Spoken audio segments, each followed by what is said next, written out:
Oi, turma! Nós vamos agora fazer a aula de português, tá certo? Nós vamos usar como material o livro Vem Voar, que é esse livro que já está com vocês, tá bom? A página do livro é a página 72. Essa atividade é a atividade correspondente ao dia de hoje, 3 de abril, tá certo? Mais uma vez, lembrando que o conteúdo é da tia Tânia e da tia Ana Maria. O gênero que nós vamos trabalhar é o gênero conto popular. O que seria o conto popular? Eu separei aqui algumas coisas para nós conversarmos. É um relato em prosa de fatos criados pelo imaginário coletivo. O que significa que é em prosa? O texto em prosa ele não tem uma regularidade, certo? Ele segue, como é que eu posso falar? Ele segue assim uma sequência mais coloquial do cotidiano da vida de cada um. É de autoria desconhecida, ele pode ser de autoria desconhecida, tende para magia, para fantasia, sendo assim as pessoas, os lugares e as situações não se restringem a representar tipos ou situações reais. Diferentemente de uma notícia, por exemplo, a notícia ela tem a obrigação de trabalhar com fato real.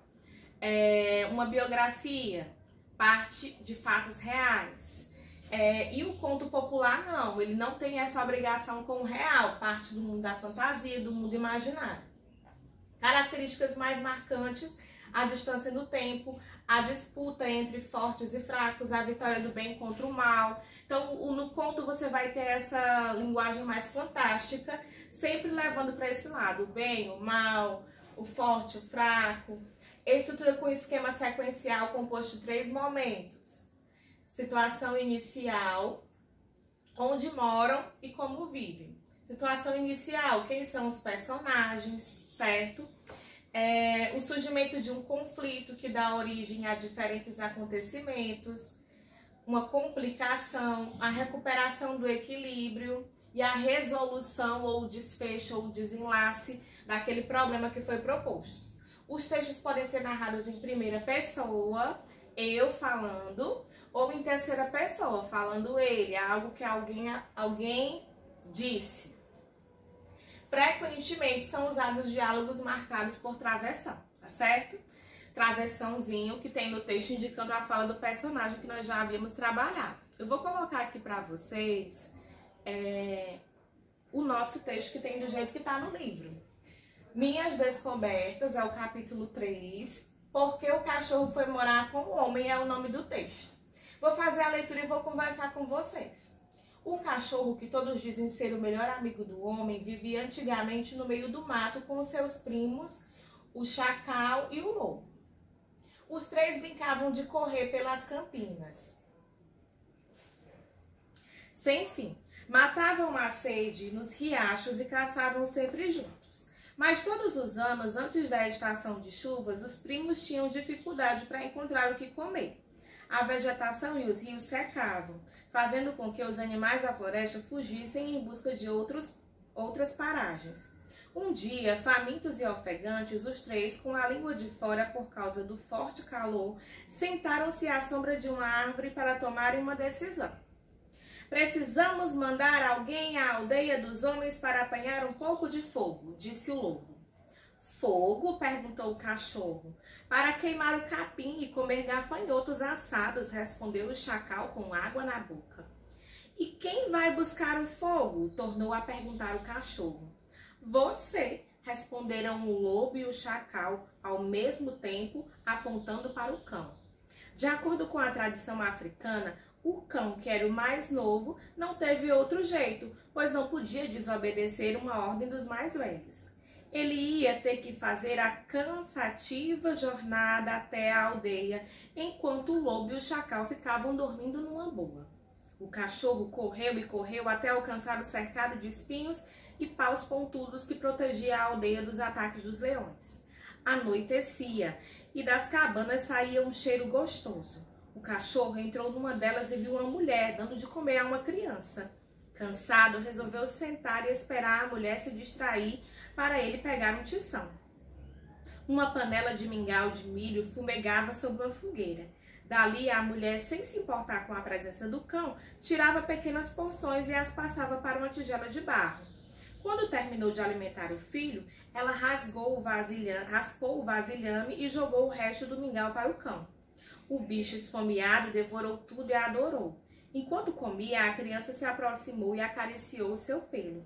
Então o cão disse para si mesmo: eu é que não volto mais para a floresta. O lobo e o chacal vivem me dando ordens. Aqui não falta comida e as pessoas gostam de mim. De hoje em diante vou morar com os homens e ajudá-los a tomar conta de suas casas. E foi assim que o cachorro passou a viver junto com os homens. E é por causa disso que o lobo e o chacal vivem uivando na floresta, chamando pelo primo Fujão. Então aqui no nosso texto fala dessa história, né, tentando explicar mais ou menos o porquê que o cachorro ele veio morar com o homem e foi domesticado. É uma história que é um conto popular, porque não tem compromisso com a verdade. É uma maneira que foi criada, uma história que pode ter sido passada de geração a geração para explicar o porquê que o cachorro veio morar com o homem. Aqui logo abaixo você pode perceber que tem uma explicação falando um pouco sobre o autor desse conto. É o Rogério Andrade Barbosa. E falando o que significa algumas palavras que a gente pode não conhecer no texto. Campina é o campo. O que seria um chacal? É um animal parecido com um cão, semelhante também ao coiote e ao lobo. Ofegante, que respira com dificuldade. Paragem, lugar onde se para, parada. E o tição, um pedaço de lenha acesa. Então, com essas palavrinhas, a gente pode entender melhor essa história. E depois, na página seguinte, deixa eu colocar aqui para vocês. Eu tenho as minhas atividades, certo? Passo aqui. Falando um pouco sobre cada conto popular, explicando, e a gente vai tentar responder, certo? O conto popular que você leu é uma história bastante antiga, de origem africana, que foi transmitida oralmente, de geração em geração. Essa história, ela serviria para explicar algo que você percebe em seu cotidiano ainda hoje? Se sim, o quê? Né? Aí a gente vai pensar um pouco sobre o porquê que o cachorro ele vive entre nós, nas nossas casas, por que a gente domesticou esse cachorro. E isso você pode escrever aí nas suas impressões. O conto que você leu fala sobre os hábitos do cão, do lobo e do chacal. Que hábitos são esses? Assinale para indicar. Aí você vai ver aqui e marcar o que você acha que está correto.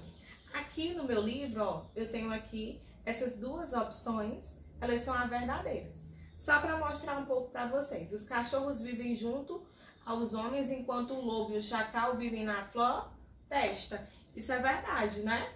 O lobo e o chacal vivem uivando na floresta? Também é verdade. Então, de acordo com essas afirmativas, a gente vai marcar e responder essas atividades, tá bom? Espero ter colaborado. Um grande abraço e até a próxima.